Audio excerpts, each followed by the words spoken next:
What's up, everyone? Nico Dwyer back with you for the 10th inning with another edition of This Day in Sports History. In yesterday's edition, we had the immortal Hank Aaron becoming the first member of the 3,000 hit, 500 home run club. Today, there won't be an accomplishment such as that, but nonetheless, there are some great feats on this day in history. If you all enjoy this video, leave a like on it. Subscribe to the channel if you're new, and comment if I forget anything. But without further ado, let's get into it. This day in sports history. Starting out in 1912, the Athletics defeat the Tigers 24-2. Now, if you remember a couple days ago, Ty Cobb got suspended for beating up a fan in the middle of a game. Well, his teammates stuck with him, and the day Cobb was trying to come back, the umpire said, "No, you have to get off the field." The teammates walked right off with him. The Tigers, they were planning on this though. They were ready for anything. They had replacement players ready in the dugout. And, well, let's just say it didn't really turn out too well for them. The Athletics ended up beating the replacement players 24-2. Then Ty Cobb convinced his teammates to go back and play. But there's also another reason why they went back and play, and we'll get into that tomorrow. Moving up to 1933, the first Major League All-Star Game was announced for July 6th in Comiskey Park in Chicago, part of the 1933 World's Fair.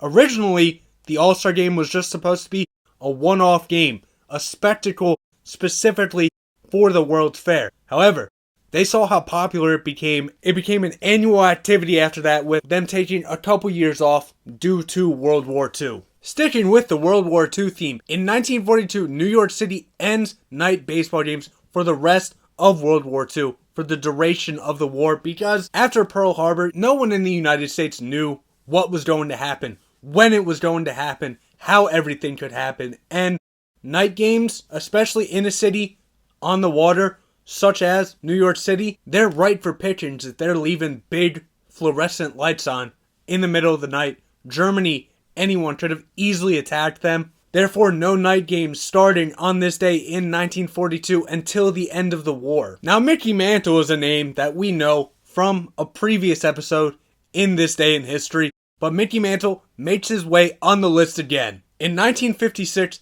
Mickey Mantle hits home runs from both sides of the plate. Remember, he was a switch hitter.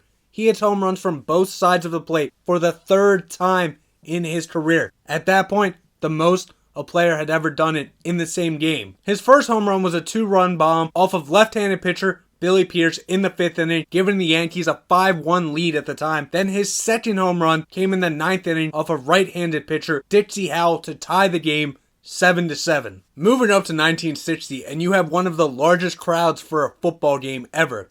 Football, soccer. You have one of the largest crowds ever for that. In the 5th European Cup final in 1960, there's an estimated crowd of 127,000 people there in Hampden Park, Glasgow, for the matchup between Real Madrid and Eintracht Frankfurt. This game, though, wasn't really much of a contest. Real Madrid blew Eintracht Frankfurt out of the park 7-2, with Ferenc Puskás scoring 4 goals for Real Madrid and Alfredo Di Stefano scoring 3 goals for Real Madrid. They counted for all 7 goals in Real Madrid's rout 7-2 over Eintracht Frankfurt of West Germany. Moving to 1971, you have the 4th edition of the ABA Championship. You have the Utah Stars versus the Kentucky Colonels. The Kentucky Colonels, especially on this channel, a name you should know by now. They didn't have Artis Gilmore, but they did have Dan Issel at this time. Kentucky was led by Dan Issel and Darryl Carrier. They led the team. They got the team to the championship, but Utah just ended up being too much to handle. Led by Zelmo Beatty and Willie Wise, both tremendous rebounders. They ended up being too much for Kentucky to handle, and Utah took Game 7 137-127 to give them a 4-3 series victory. Sticking in 1971, now we have the Stanley Cup final of the NHL. You have the Montreal Canadiens and the Chicago Blackhawks. And for the Montreal Canadiens, Frank Mahovlich scored twice in Game 7 to help give the Canadiens a 4-2 victory in Game 7 of the series, giving the Canadiens a 4-3 series victory. Now, the interesting part about this whole series, Chicago had home ice advantage. They won the first 2 games. Go off to Montreal. Montreal wins the next 2 games. Fly back to Chicago. Chicago wins the game. Go to Montreal. Montreal wins the game. So the series is tied 3-3. The home team has won each and every game so far. But the Canadiens defeated the odds that were going with the rest of the series.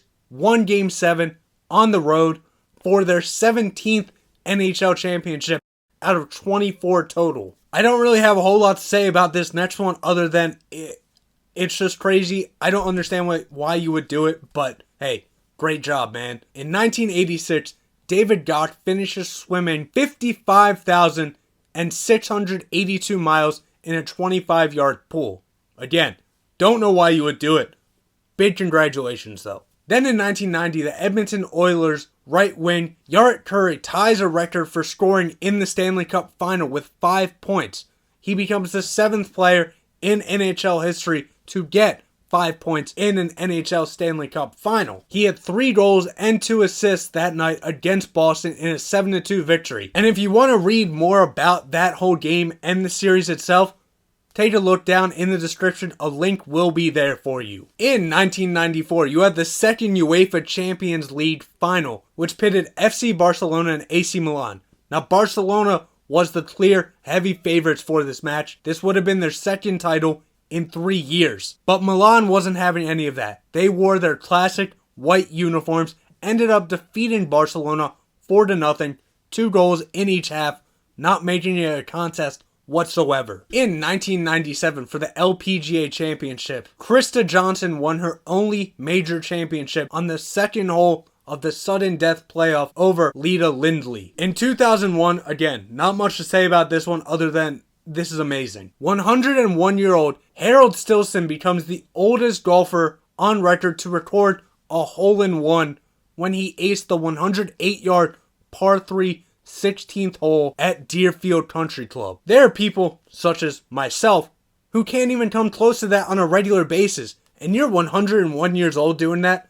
Props to you. That is amazing. In 2002, you had the first part of the 3-part trilogy between Mickey Ward and Arturo Gatti. And Mickey Ward ended up picking up the victory by majority decision. This won the fight of the year, and it easily was the fight of the year. These were 2 boxers known for just leaving everything they had in the ring. That's exactly what they did. One of the best boxing matches of all time. Led to the trilogy that has become famous now because of how impressive these 2 boxers are going up against each other. In 2004, the Arizona Diamondbacks pitcher Randy Johnson, the left-handed monster, 6'10", Randy Johnson, big unit, becomes the 16th pitcher in MLB history to record a perfect game in the 2-0 victory versus the Braves. Johnson, 9 innings pitched, 0 hits allowed, 0 walks, 13 strikeouts on top of that. In 2013, RC Toulon Ice defeated ASM Claremont Auvergne to win the Rugby Heineken Cup final. Then finally in 2019, during the